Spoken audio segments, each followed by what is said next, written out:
I'm Karin Childs, community manager and writer at Off the Left Eye. So glad to be here with you all. Swedenborg made this remarkable claim that angels are not a separate race of beings, that all angels in heaven used to be a person down here in the physical realm, which means each one of us can be becoming an angel. And my talk's called The Mechanics of Becoming an Angel, to just look at a little bit about what's going on in this process of transformation. And I can't possibly cover everything about this process. So just going to cover some, and I'm going to be going through a lot of information, but don't worry about absorbing it all. Just see what resonates or what might spark some more thoughts.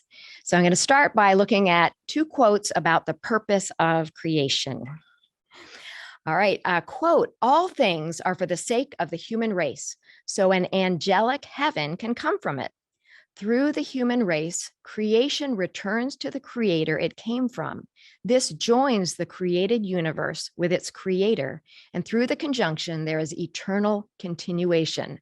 I find that so powerful to think that we were created to be this meeting place between the creator and creation, and to let that flow happen. And the next one, divine love, quote, "Divine love and therefore divine providence has the goal of a heaven made up of people who have become angels and are becoming angels, people with whom it can share all the bliss and joy of love and wisdom, giving them these blessings from the Lord's own presence with them."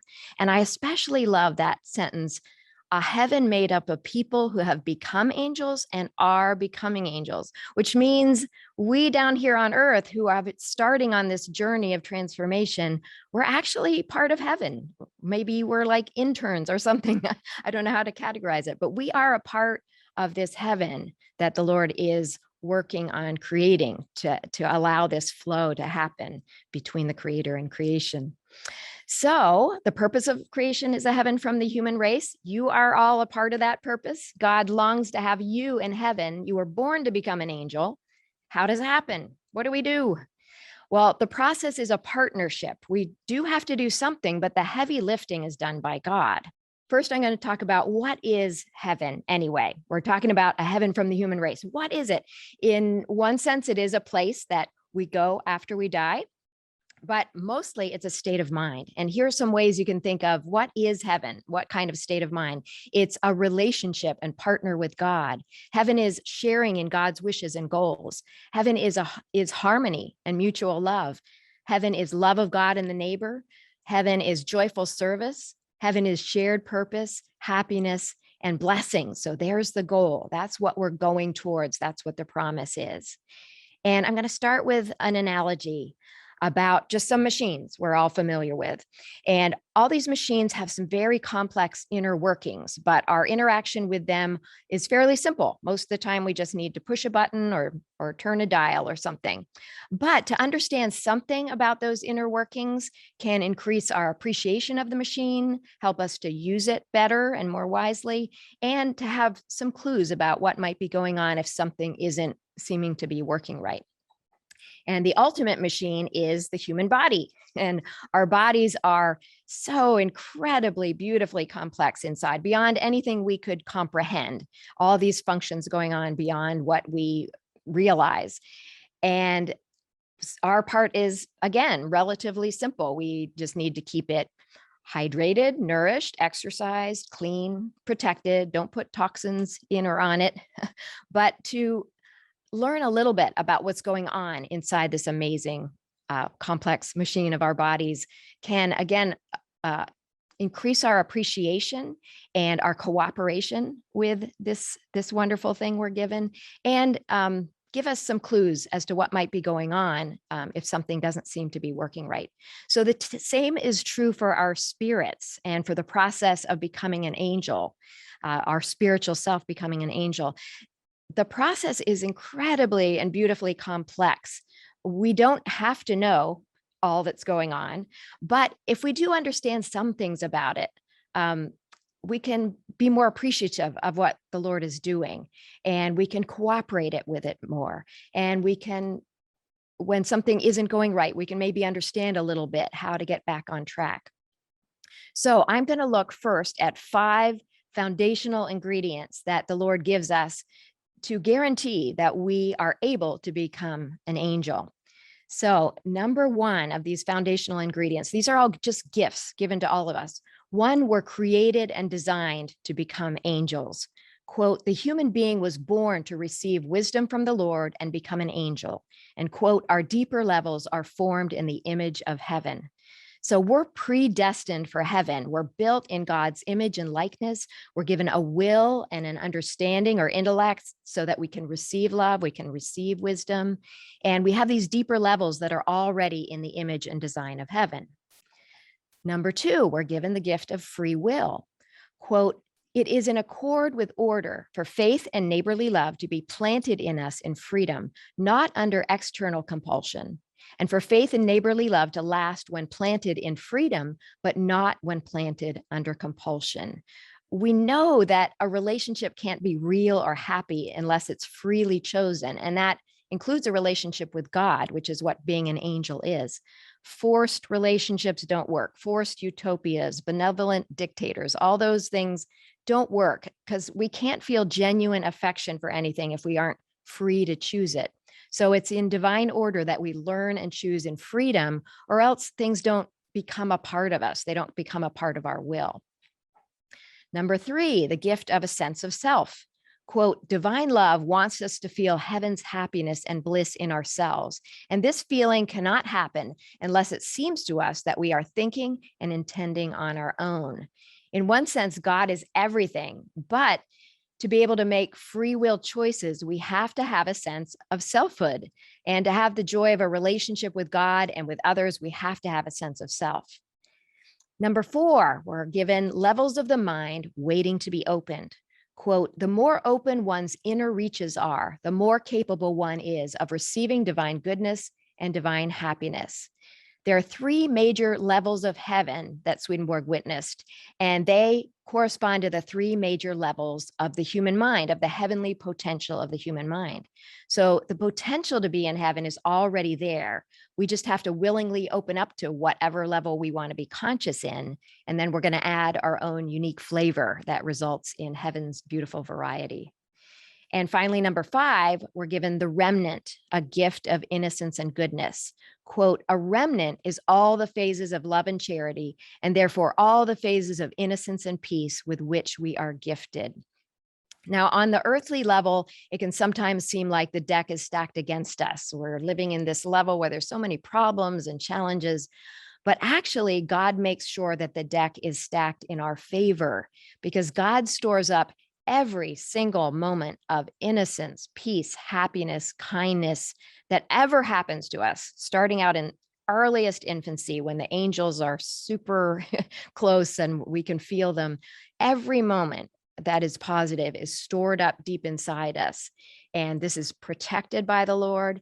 And these things are going to be brought out when the time is right. And that's usually when outer self stuff has been shaken up and removed by some difficult times going on. You might have experienced, sometimes you go through something difficult and something softens in you, some appreciation for something maybe you forgot to be grateful for can come out. So in summary, these five foundational ingredients that God gives us, every one of us, we're designed to become angels. We're given free will, a sense of self, heavenly levels of the mind waiting to be opened, and we're given the remnant. But we do have a challenge to get past. And the challenge involves that we were originally created as human beings with these four levels of love. And this is the order of priority that they were created to be in for the greatest flow of happiness. And you might look at love of self on the bottom there and think, oh, that means I have to feel less lovable than others or less worthy. But no, actually, this order of priorities allows for the most satisfying and peaceful and blessed sense of selfhood and love of self that can be. Because when love of God is the priority, connecting with that unconditional love of God, unconditional love for everybody, then that's going to flow down into our love of the neighbor, which makes us connected through God's love with everybody, and so we're instantly going to be part of this big network of love and sharing. And then that can flow down into our love of this wonderful environment we've been given to live in and operate in and help each other and share love with and for the environment. And then we can love ourselves as this precious part of this connected whole. In this order of things, one can never feel alone or isolated or divided, because it's part of this beautiful whole. We're part of it. We're precious. We're unique in this whole. But the problem came that through no fault of our own, we're born into this situation that built up over thousands and thousands of years in long ago history, where the order of these priorities got flipped. And so as humanity started to get more enamored with outer things than inner things, this started to flip. And the thing is, when love of self is at the top driving everything, that has this effect of kind of isolating us from others, because it starts to then be in competition or divisive against others, because it's first and foremost trying to look for comfort for self. And so then that will flow into how we view the world, as trying to get things instead of give and share. It's what can I get, to self-comfort. And then that will flow into how we view others.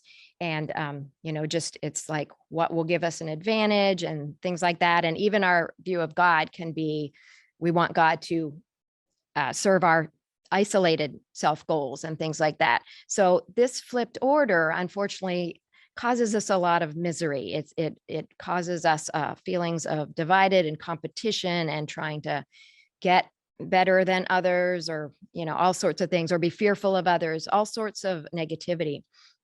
And so though we're born into this, our innermost selves are in this beautiful order, and that's already there in potential.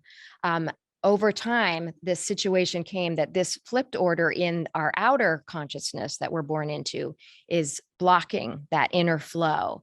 And so what we need is to go through this process that Swedenborg calls regeneration. You can also call it spiritual rebirth.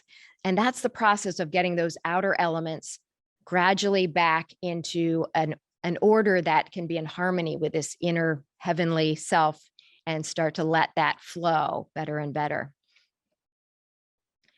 So the process of becoming an angel is allowing the Lord to gradually transform us into heaven receivers. And this journey is a partnership. So we have a part and the Lord has a part. And our part is relatively simple, just like, with the machines and the human bodies. Like, our part is simple. The Lord's part is very complex. Our part isn't very easy often, but it's very simple. It's basically resist harm, do good. And anyone who has a conscience of any kind and is doing something beyond themselves to have a positive impact on the greater good, the Lord is leading that person to heaven. But if we want to be more conscious participants in this process, more actively conscious, here's 3 things that we can keep in mind as our part. And number 1, our part is learning spiritual concepts. So, quote, our ability to think from our intellect and not at the same time from our will is provided us so that we can be reformed. We are given the ability to understand things that are true and to use them to control the evil urges, just any kind of negativity that well up from our will. So to choose, we have to have choices, and we have to have some idea of goodness and evil so we can know what we're choosing between. So we have to start by learning spiritual, moral, ethical concepts.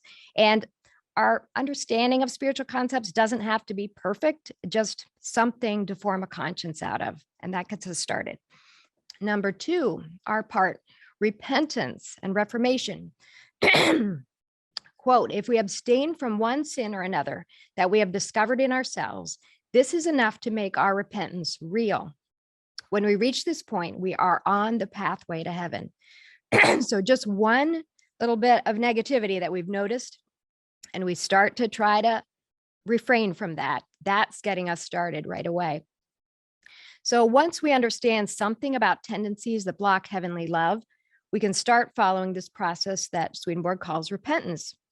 And that's basically just being willing to look within and see if you find something that is a habit or a tendency that is blocking heavenly love, that's blocking love between you and others, or you in the world in some way, life in some way.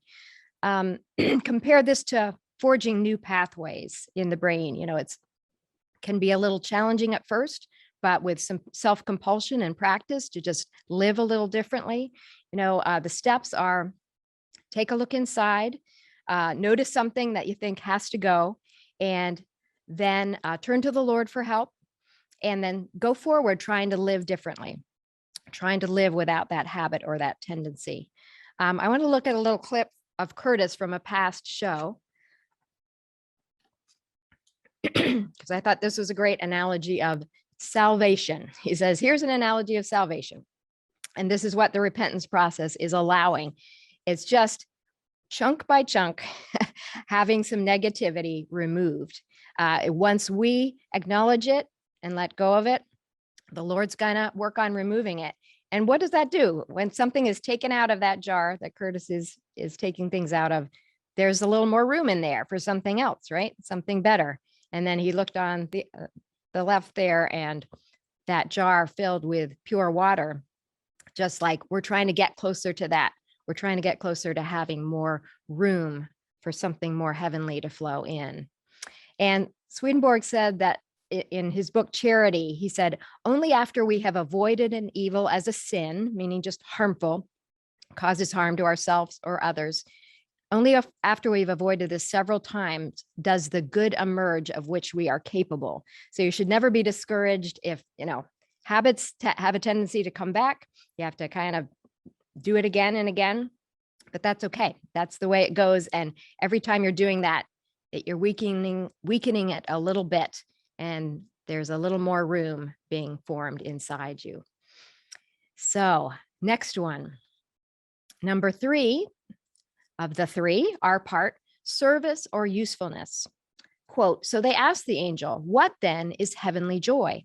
The angel answered briefly, it is the pleasure of doing something that is of use to oneself and to others.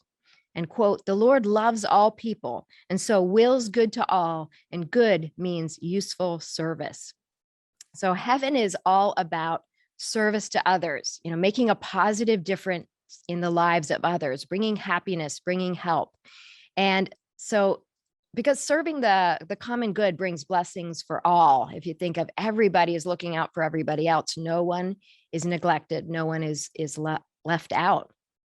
So that's the habit we're trying to cultivate here on earth, trying to be of service, trying to be of help, and bringing happiness to others in whatever way we can. And while we're on earth, it really doesn't matter in what way we're of service. We don't have to find the perfect way to be serving. Just whatever we're doing, your job, or just in your personal life when you encounter others, or just anything you're working on. Anytime you just make an effort to serve others in whatever we're doing, you're building up that habit that is allowing more heaven to flow in. And also, whatever we love to do, we all have things that we particularly love to do. If that's not a part of your job, but it's part of your hobby or whatever, finding ways to use that to positively impact others is also building up that habit of service and usefulness.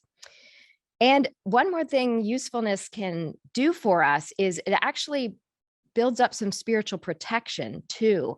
I don't know if you have noticed this in yourself, but I have. I mean, we all need rest and relaxation. That's so crucial for a balanced life. But too much idle time, I know that I can get more vulnerable to negativity hitting my mind, worries or anxieties or obsessions or things. And so focusing in on just doing something productive, whether it's at work or home in your house or whatever, there's actually a spiritual protection going on there that Swedenborg wrote about. And it actually helps protect the mind against negativity onslaughts. And so Swedenborg wrote that in doing positive, useful work, you're actually loving yourself and others in equal measure. It's a way of loving yourself at the same time as putting out for others. So in summary, for our part, this is our part of the equation: learning spiritual concepts, repentance and reformation, and useful service. And most of the process of becoming an angel is happening behind the scenes, beyond our earthly comprehension. Jesus compared it to the wind when he's talking to Nicodemus in the New Testament. He's saying, you don't know where it's coming from, you don't know where it's going, but you can feel that it's happening and you can trust that it's happening. So that's the way it is with this process of becoming an angel. We can't know exactly how it's going to play out or where it's going, other than in a heavenward direction, but we don't have to worry about it. The Lord is working on most of it. If we just do our little part, that's our consent. That's our consent to allow the Lord to do his work. And so here are some parts of that behind the scenes process that Swedenborg writes about. And I'm going to focus on 6 things that the Lord is doing. So number 1, the Lord's part, pushing negativity to the periphery. Quote, when goodness wins, when the evil and its distortion are moved to the sides, then the evil and its distortion are moved to the sides, much as dregs settle to the bottom of the bottles. That's an analogy of the winemaking process. So temptation is, trials, hard times. This is actually an important part of the process of becoming an angel, because what is happening is we are going through times where we have struggles, we have to make choices, and we're gradually learning to let go of some more lower ego agendas or perspectives, some more temporal concerns versus long-term concerns. There's a lot of things that we just need to be gently letting go of, and shakeups, temptations, trials are allowing those things to rise up and us to make choices about that, about what to do, how to respond. And as we do that, and we're willing to just gradually look at things and let go little by little of things and shed things a little bit, the Lord is working then. Anything we're willing to let go of, the Lord's working to move that to the periphery. And then our center is opening up for more room for more positive things. And these clashes that come up, these temptations actually involve a clash between lower ego things that the hells we're vulnerable to the hells through, and then our higher self that is realizing something better, and the Lord and the angels are coming in through there. So we feel it as a clash and as a trial. But that's very important, again, for letting this thing happen, to have us letting go gradually and the Lord moving it to the periphery. And once we're moving it, it's like detoxing. Once these more negative things are moving out, there's better things that can start functioning better. And we should expect that challenges are going to keep happening in this life. So there's nothing wrong with you, or the Lord hasn't abandoned you or anything if troubles and challenges keep coming up. But what the Lord's working on doing is giving us a more expanded center so that we can have a better perspective to deal with the things when they come up and when we're going through those trials. Number 2, the next couple are about the Lord is going to be expanding our hearts as this process is going on. Quote, the act comes first. Oh, the Lord's part, increasing our desire for heavenly concepts and aims. Quote, the act comes first, our will to do it comes after. Fake it till you make it.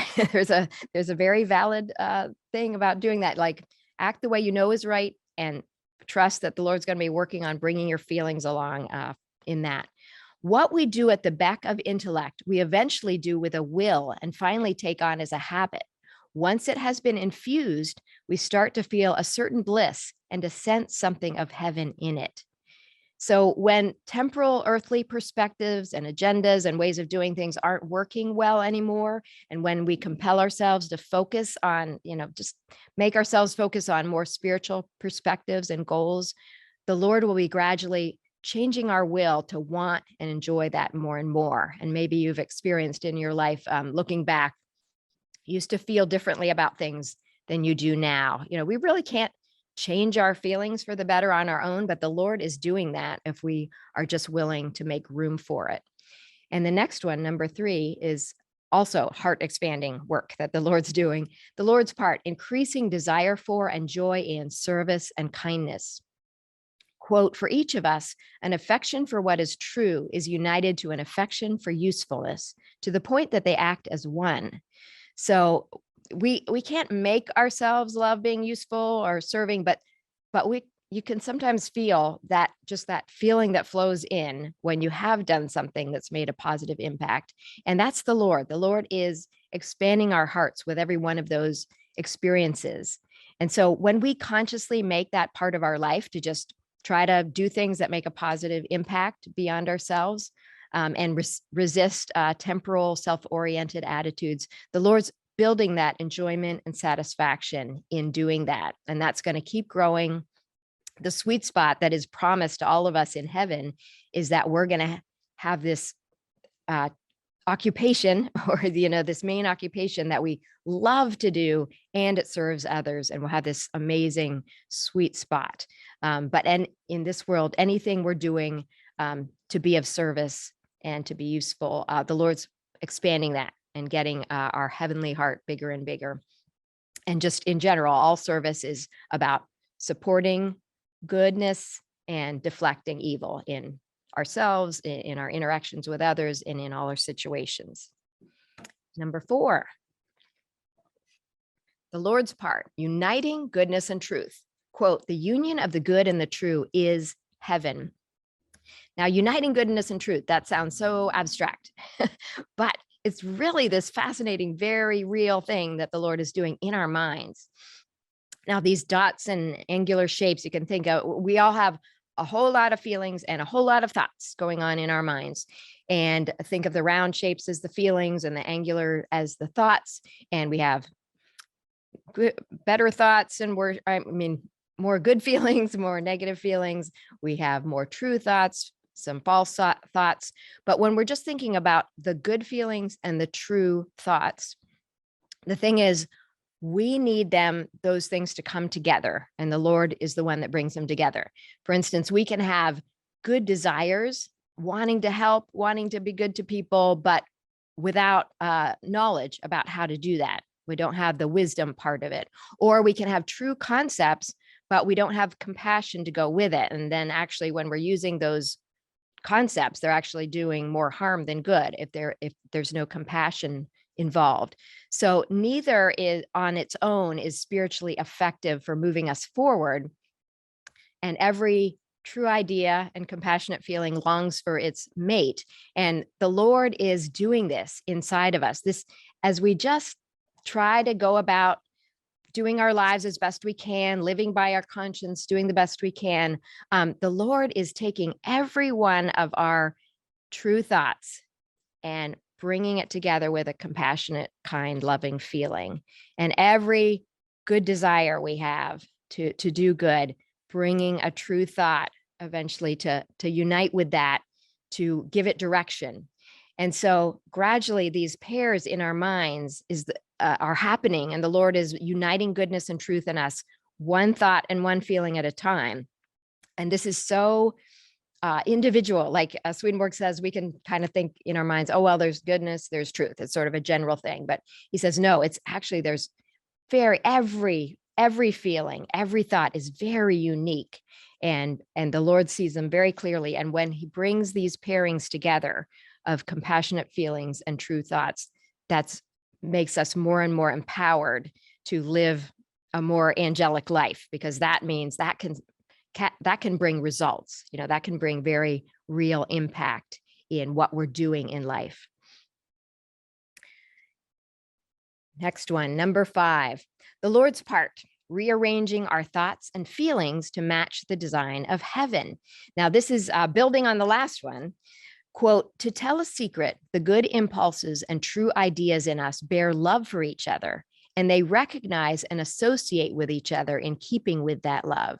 And this is really remarkable to me, that just as there are people in heaven that are drawn to each other into community because they share interests and they share feelings and goals, inside of our minds, the Lord is making communities of thoughts and feelings, meaning there's these pairings that I was just talking about, but also the Lord is rearranging our minds back into the pattern of heaven and creating these communities of thoughts and feelings, grouping them together. Maybe you can think of the analogy of the organs in our body, the different cells that group together so they can perform a function. They're empowering each other to work in teamwork.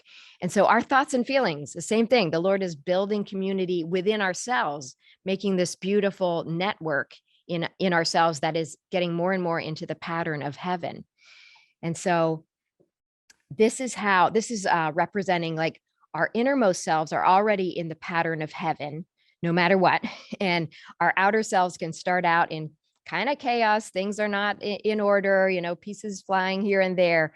But as the Lord is gradually pairing good thoughts and true thoughts and good feelings and bringing these things, grouping them into better and better order, that is going to start spreading out more into our free will consciousness, from the center outward.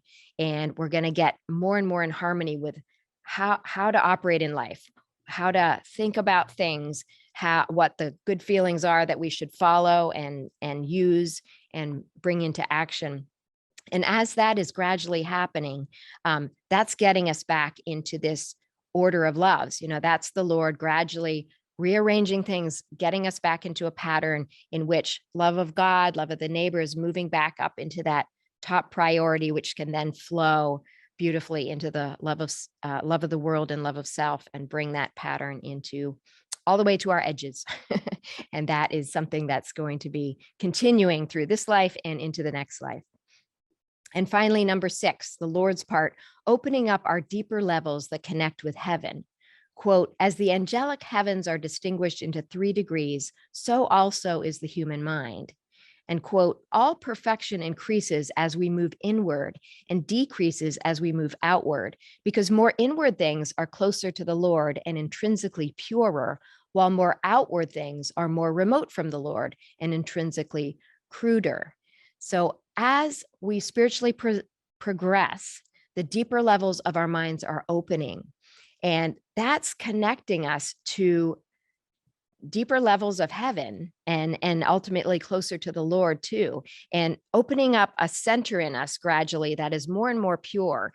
And that you can feel as a deepening perspective and maybe calmer approach to what things happen, or higher perspective on things that happen. Even if you are feeling upset outwardly, there's more and more a part of you that is knowing it's going to be okay, and help you deal with these outer things a little more effectively. So that's something that the Lord's doing gradually. He's opening up at the rate we are ready to these purer and purer levels that are there in potential in us. And as we do that, our perspective is broadening.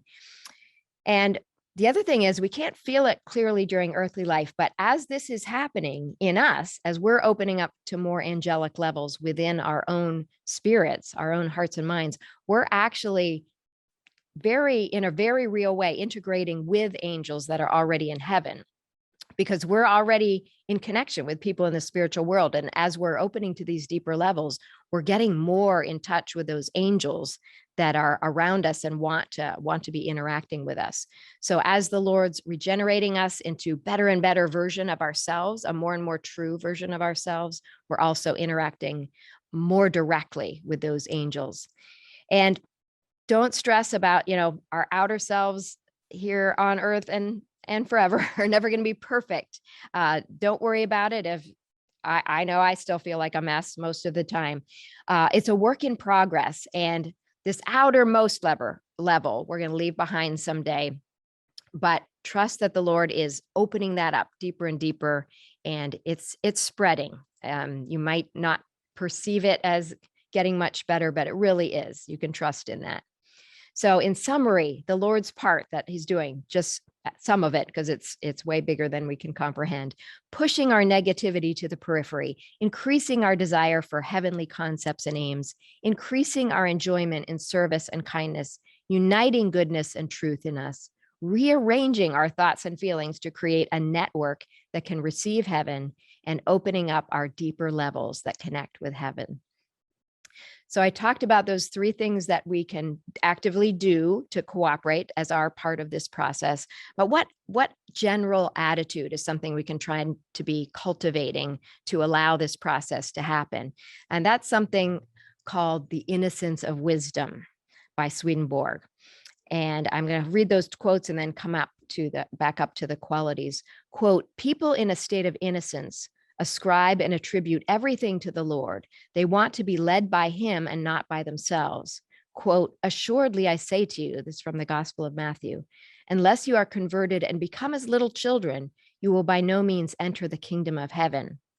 So there, Jesus is referring to a kind of innocence that is freely chosen. You know, we're all innocent as children just by default, but there is a chosen innocence that we can opt into that's called the innocence of wisdom. And that is as we gradually cultivate an attitude of becoming more humble, which just means realizing we can't do it all on our own. We do need that help from God and from others, becoming more grateful, looking for the good in life and in others and not only the troubles, trusting, gaining that trust that when hard things come along, the Lord gets us through it and gets us strengthened and more wise through the process, and willing to be led. That innocence of wisdom is gaining increasing trust in the Lord's providence, which brings peace no matter what is happening.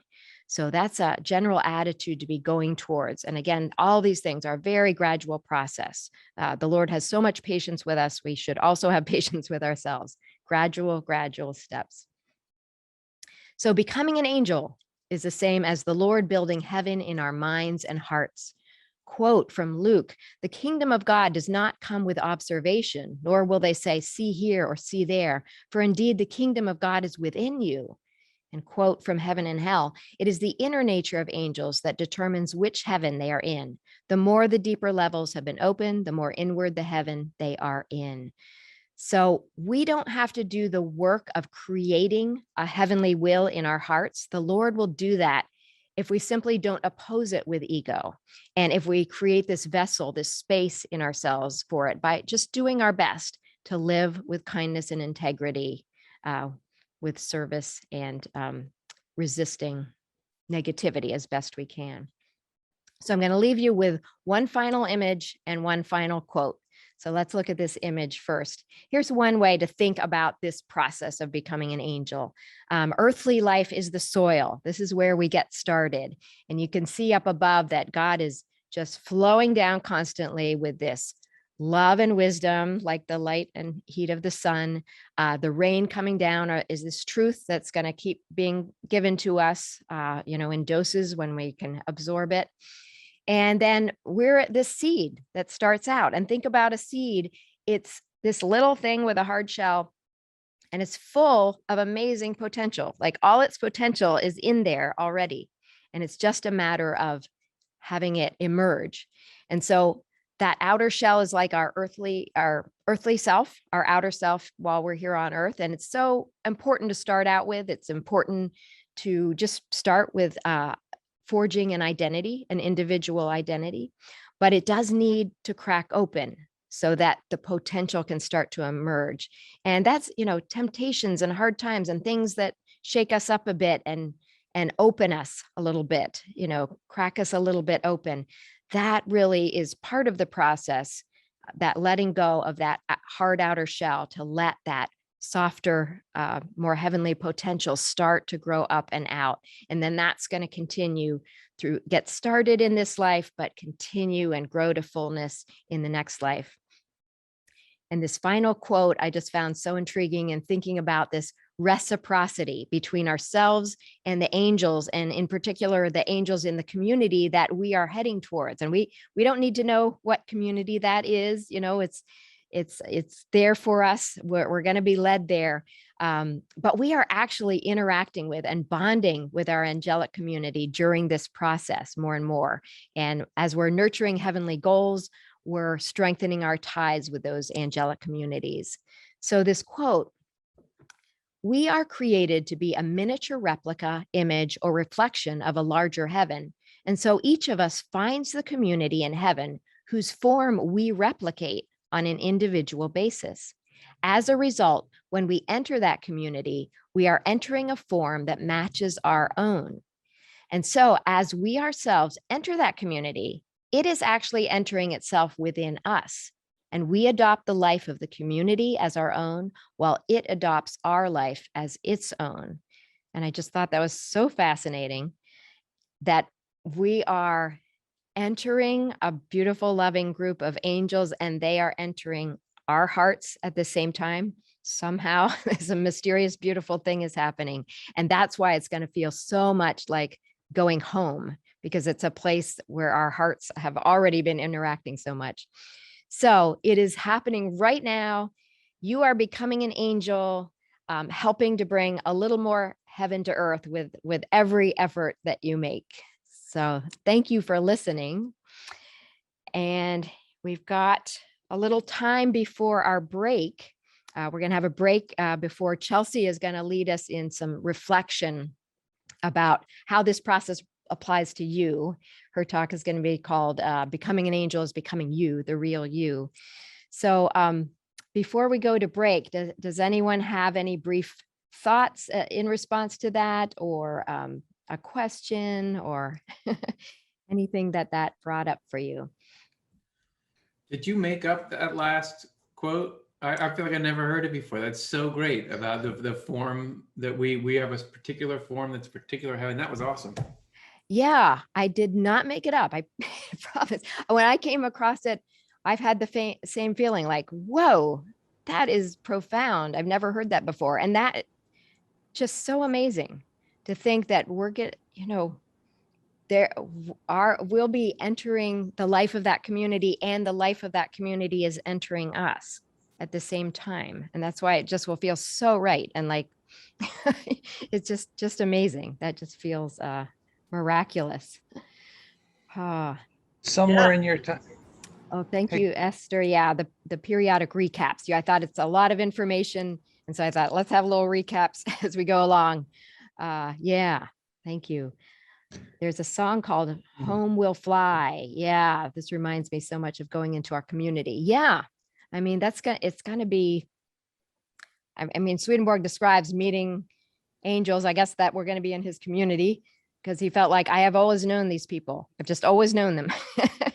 And yeah, it's going to feel amazing. But I feel some of it here at this conference. I mean, like, I'm meeting some of you for the first time, and just to hear your thoughts, just to be on a wavelength together, thinking about heaven and angels and things, I get a little taste of that. And I just love that. So I so appreciate it. I just wanted to say thank you so much. It was so beautiful. Oh, thank you, Christina. Thank you. Thank you. I don't even know what to say. I'm speechless. Yeah. It's so, sweet of you. Thank you. Sweet of you. Yeah. Yes. Yeah. Can I just say, I think it was a super presentation as well. And what stood out for me is the fact that there's actually so much help there to become an angel or to get to heaven. So really, we only have a very small part, an important part, but a very small part to play. And yes. I'm from Ireland, and I would have grown up in the Catholic Church, and my gosh, the bar was very high growing up in order to get to heaven. There was like a list of things a mile long that you couldn't do and that you had to do. So I think it's just really refreshing to look at it, from the point that we nearly have a group of cheerleaders in the angels that are cheering us on, especially when we're feeling low and things aren't going that well. It was a really beautiful presentation and just a lovely reminder. So thank you. Oh, thank you, Brid. Yeah, I'm really glad you just brought that to the forefront, that there is so much help. I mean, if this is what God wants more than anything, it's for each one of us to come into heaven. It just makes so much sense to me to realize, like, there's so much help, and all we have to do is just the littlest step forward, because that's our consent. The whole thing is we have to consent to this process, and just any effort we make, the Lord and the angels will say, okay, yes, let's take them this step, Yeah. And I'd there's to go so up, much. but the only way I can hear this now is the sound is so terrible. Oh, sorry, Chickadash, if you were having trouble with the sound. Yeah. Oh, Oh, wait, everybody's getting a recording of this afterwards. So if anything was difficult to hear, I hope you can hear it Has a later. microphone on it. Do you have a question, Cheetah Cash? Oh, I know. Of course, the distraction. I just wanted to say that, I've made it a point of trying to remember when I'm looking at somebody, I'm looking at a mirror of myself, and trying to give the people I'm with the benefit of the doubt because of my own flaws. I really enjoyed that presentation, Karen, because it really elevates my whole intention into another level, and it's like I can see that I'm on, if you like, I have an angelic purpose. I never ever thought of it like that, but Yeah. in creating that sense of the other person as a mirror to me and serving that other person, adding in the whole component of God, this. I've never talked to God issues. I do not do Bible readings or whatever, and I'm really very comfortable with this new blending of the sense of God's presence in what I have been doing and what I've been trying to do without even knowing it. Oh, that's wonderful. Yeah, right. That you've been already doing. I mean, I love when I feel like so much of what Swedenborg presents is something that just resonates, like something you already know makes sense to do. Just it's really so basic and so complex and profound at the same time. And I think the And- point I'm making isn't that I'm so good because I'm doing it already, but it's because I'm putting that forward as an evidence that what he's saying is true, that there is an angel working within me that I didn't recognize before. Because Yeah. it's not about me. It's about just, I haven't ever known where that is or why I'm different from the people around me.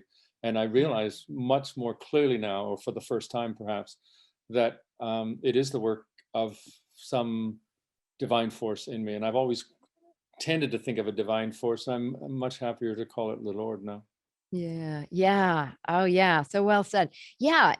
There really is an angel already inside us. Like we're predestined for heaven. That potential is already there. So it's just an invitation. Like, do you want to go there?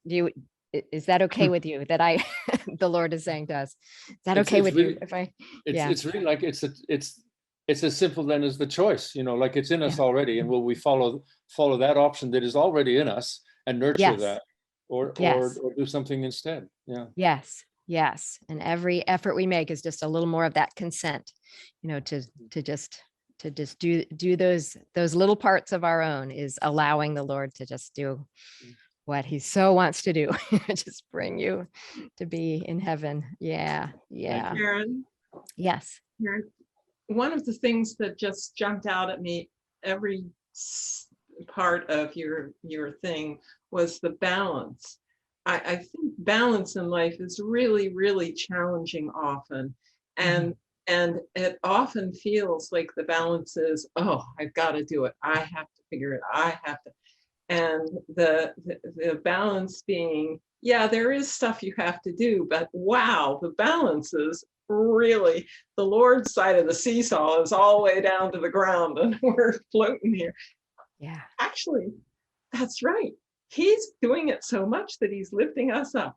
Oh, it just hit me. But the balance that is incredibly comforting, and it makes it feel not so hard to go home, to be home, to find home, to that song Going Home that always brings everybody to tears because it's so central to us. But that you did such a wonderful job of showing the balance that I really appreciate. Thank you. Oh, thank you. Yeah, it's well said. It's so comforting to know we don't have to figure it all out and do it all perfectly, that it's just our little efforts that the Lord then, okay, I take that. And he does so much with that, just every little effort we make. And I often like to remind myself that, okay, when you don't know exactly what to do, but you're just going to try something and do your best. That's the thing to do. You don't have to know, is this the exact right way to do it or whatever, just do it. And the Lord works with that and brings you along and brings everything along. And it is so comforting to know, like, he's doing most of it. We don't have to carry that burden of like, oh, can I get to heaven?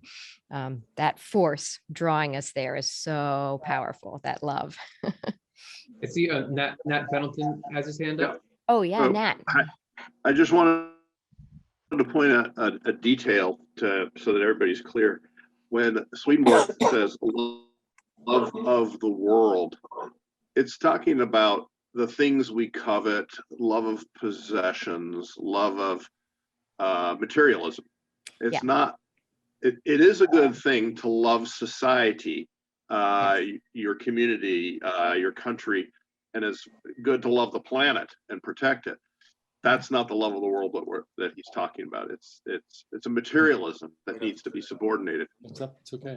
Exactly. Yes. Yeah. And it all is where it's flowing from, right? If it's flowing from love of God, so right, to love our planet, to love everything in it, to, you know, just to love everything that goes on here on earth. And we're supposed to bring, like, while we're here on earth, the Lord would love for us to be channels of heaven on earth, not just the goal, the afterlife version of heaven, but he's looking for people willing to just let a little bit of heaven down here on earth into our community here, into what's going on here. So yes, thank you for bringing that up, that's love of the world flowing from love of God and the neighbor is so important, to love our world here and everything that's going on here. Yes, thank you. I don't know if I'm missing anything in the chat. Let me see how we're doing. Oh, we still have some time. It's such an important message, though. I think Bonnie, what you've just said, and you know, I'd like to share some of this, you know, in my community, because it's just a message. It gives hope to everybody and a purpose in life. And it's sad that some people go through life without realizing that there is such a profound purpose in life. Yeah. And God's on our side as well. Yes. It's so sad that Yeah. so many religious communities seem to sort of be saying the opposite, that God somehow, you know, the default position of God is that God is angry with us. Yeah. Like, don't slip up, he'll be mad. Yeah. Oh yeah. And it's so the opposite.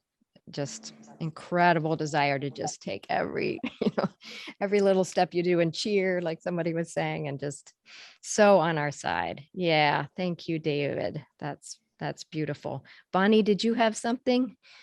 Well, I was going to say about the thing where you go where your heaven is supposed to be, the people in your heaven is kind of like the correspondence where God is the human body, and just how cells know to go to, like, you're going to become an ear, your ear cell will go to so like whoever you are, you're going to your spot in the human body, and you know where to go, and your body knows to accept you. And that's the kind of like a correspondence kind of deal. Yes, absolutely right. God is this big soul and that we're becoming part of the body that's driven by that loving soul. Yeah, that is so cool. I just that never gets old, the human body and correspondence of the whole network of heaven, and how we all have our place, and we're so needed, and each organ is distinct and different, but they're all working together too. So it's, you know, there's no division of purpose. And we all want to be there, like, and do our job perfectly, so that the body is complete. We need everybody. Yeah, so that absolutely. We're a complete body and all working as we're supposed to. Yeah. How God plans, God's plan of being pure love. Yes. So well put. Yep. That's awesome. Very exciting. And somebody was talking about, you know, angels cheering for us, the Lord cheering for us. And Swedenborg says, heaven rejoices every time there's new people coming in. So you think of your community that you're heading towards someday, so excited that you've arrived, because every new person that comes in, one of my favorite quotes is about every new person that comes in provides yet another link between everybody. Like, it's filling in all the gaps of this network to do whatever they're doing. And it's just a total celebration, every new person that is coming in there. And yeah, I bet they're just excited to be aware of us on our journey here, like on our way. Oh, yeah. And we are helping, we're helping to channel that community, that's our community, to earth while we're here too. So yeah, it's very exciting project to be working on. Yeah.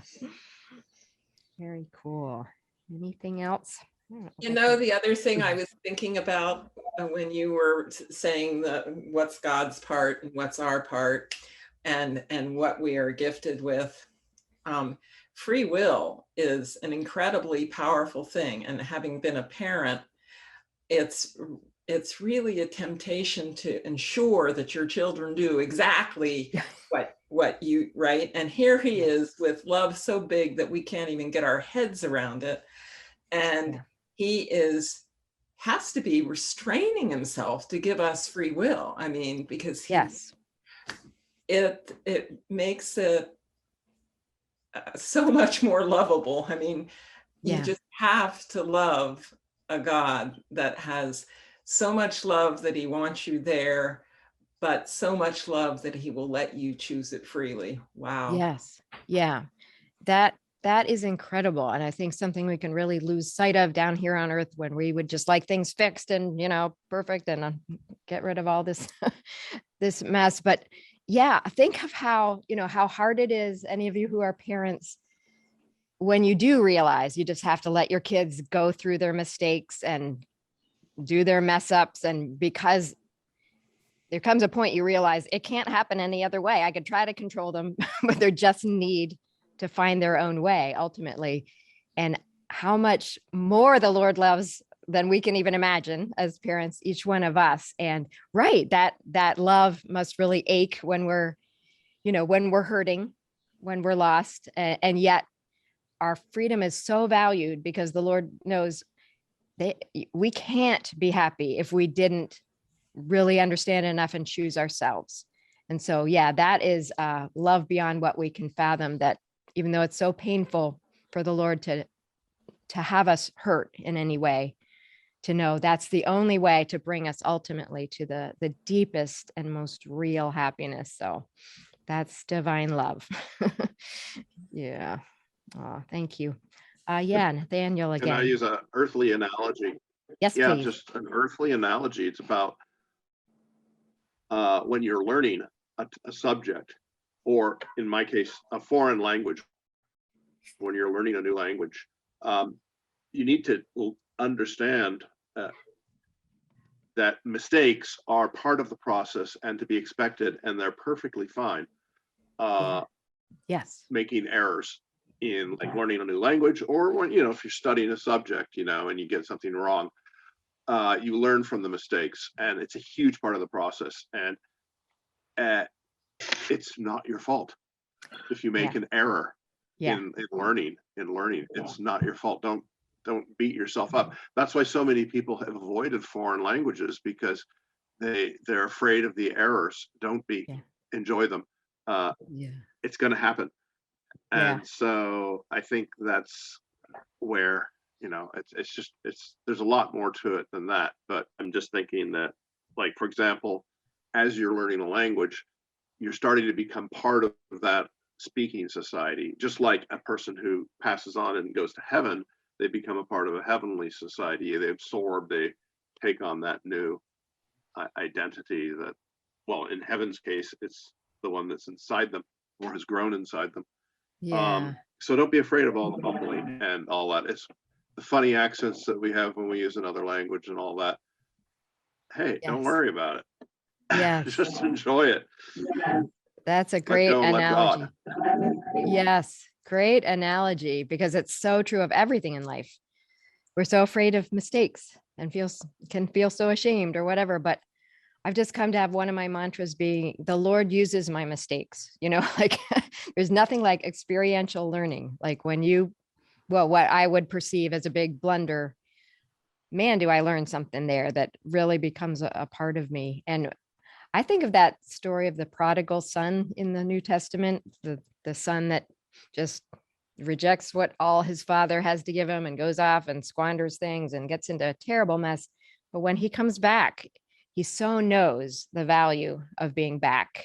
You know, that it was the mistakes that made that reunion so extra beautiful.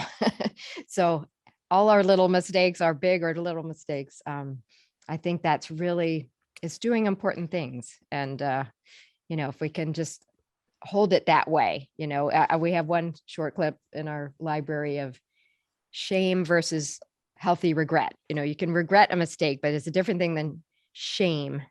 You know, you shouldn't be ashamed of making mistakes. That's part of our journey.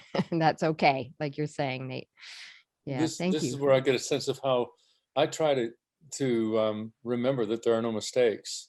I just don't have an eye on the bigger plan. And that's what I got out of Curtis's wooden mind trap last night. You know, that there's a hidden pin somewhere. We tend to call it a mistake, that we made a mistake and we make it ours, which is the ego. And really, when something's happening and it's gone crazy, somehow sideways, I was just saying to Curtis earlier that that's going to be my life hack. I'm going to be looking to find out what that pin is. You know, it's part of a bigger plan. It's something I don't know. It's serving a purpose. I mean, everything is serving a purpose. Yes. So well put. Yeah. And I try to remember, right, what I would perceive as a mistake. You know, sometimes we make blunders that are actually turned out to be the best thing that could have happened. Like Curtis was saying in his talk, we don't know what we need. That was part of that talk. So yeah, that's a great point, Chickadash. And thank you so much for that. Just when things seem to not go all right, just, keep going. That's okay. That's okay. Yeah. Thank you.